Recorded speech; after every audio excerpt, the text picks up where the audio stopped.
Welcome to Key Tech. Please describe this channel if you are interested in today's video.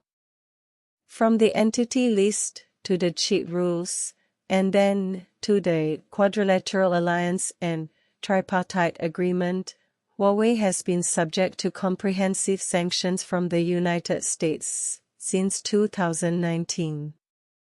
Under the blockade, even though Huawei has strong chip design capabilities, it was eventually seriously injured. Not only did its mobile phone business rapidly decline, but it even fell into an embarrassing situation where there was no chip available. As a manufacturer of the world's first 5G chip, it can only sell 4G mobile phones in the end. It can be said that it is both realistic and helpless.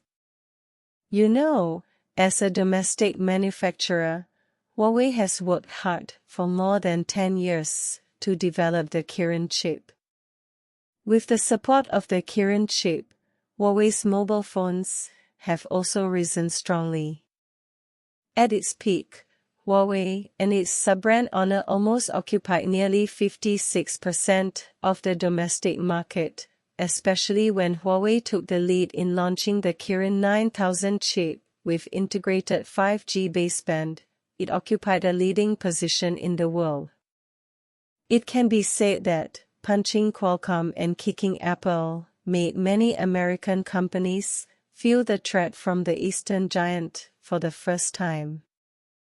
However, a tall tree attracts the wind. Huawei's strong rise has also attracted the attention of the United States. In order to consolidate its hegemonic position, the United States launched a comprehensive sanction against Huawei. The result is, Huawei fell, and Apple and Qualcomm became the biggest beneficiaries. But even so, Huawei did not compromise at all. Instead, it launched the Nano One plan with more and more courage. Even the HiSilicon team, which has no revenue, did not stop its R&D work and continued to prepare for war. In order to reduce losses, although Huawei reluctantly separated from its sub-brand Honor, it did not think of giving up HiSilicon, which shows its firm determination.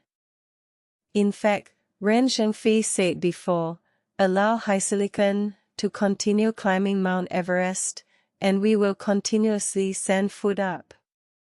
As the saying goes, if you work hard, you can grind an iron rod into a needle, and if you don't have scars, you won't have thick skin.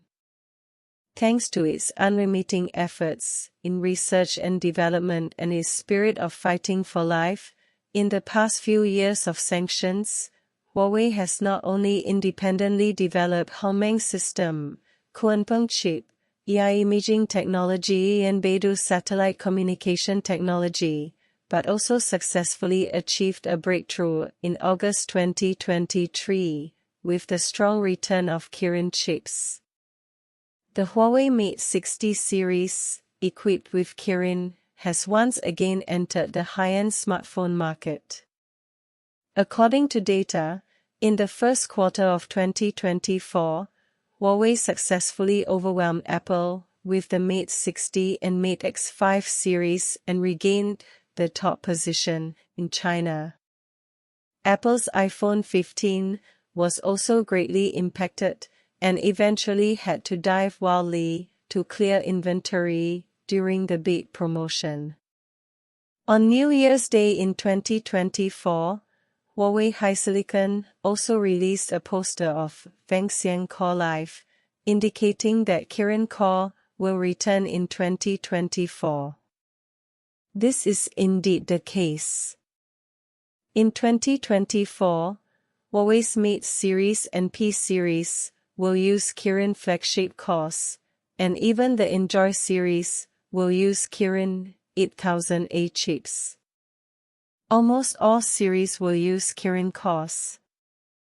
What's more worth mentioning is that on New Year's Day in 2025, Huawei HiSilicon released another poster, and the words 2025 Core Prosperity are particularly eye-catching, which means that Huawei's Kirin Core in 2025 will be more vibrant than in 2024, and its performance and production capacity will be upgraded again.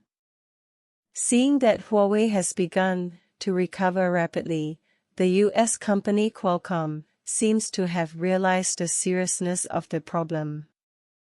You must know that when the Kirin Core was cut off, Huawei mobile phones could only use Qualcomm's 4G special version chip, which also allowed Qualcomm to get a considerable order every year.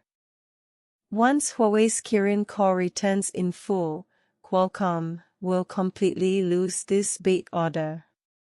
Therefore, in order to show goodwill to Huawei, Qualcomm also expressed its position some time ago, directly responding to the US government, saying that if Qualcomm is not allowed to supply Huawei freely, then it will give up all cooperation. Not only that, Qualcomm also hopes that Huawei will not give up Qualcomm chips, and hopes to have deeper cooperation with Huawei, but now it is not a matter of whether Huawei buys Qualcomm chips, but Huawei does not need them at all. Because China's 4 major associations have publicly stated that American chips are unsafe and unreliable, and must be purchased with caution, so Huawei will inevitably respond to the call of the 4 major associations. In this regard, even foreign media have said, Huawei is going to say goodbye to Qualcomm. As the saying goes, when the sky is crazy, there will be rain, and when people are crazy, there will be disasters. When the United States modified the chip rules to target Huawei, Qualcomm also actively responded to the policy. Even if it sold 4G chips to Huawei, the purpose was only for profit, and Qualcomm often raised the chip price too high and bundled sales before, which was not kind. Now that Huawei's Kirin chips have returned, Qualcomm wants to restore its cooperation with Huawei. This is simply shameless. However, no matter how Qualcomm tries to show its goodwill, it cannot save the situation, because Huawei has made a key breakthrough in the chip industry chain from everything is born from chips to heart and heart is prosperous, which means that it has said goodbye to Qualcomm. Please like if you agree.